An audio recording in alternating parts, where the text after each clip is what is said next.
বন্ধুরা দেখো আমি এখন মাছ ভাজছি। এই দেখো সকালে মাছ এসেছিল, তো মাছ নিয়ে নিল আমাদের।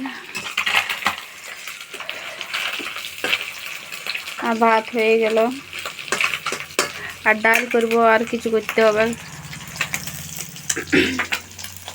তো ডিম ছিল, ডিম গলি নেই বলে ডিমটা রাতে করবো রুটির সাথে। এখন মাছটাই হোক, যদি মাছ না আসতো তাহলে ডিমটা করতে হতো।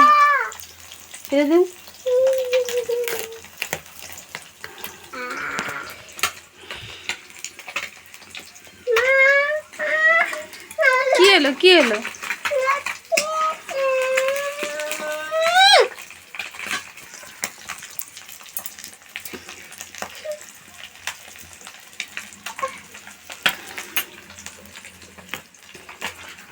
আর চুলাটাও ভালো করে জ্বলছে না, দেখছে জল পড়ে কি অবস্থা হয়ে গেছে।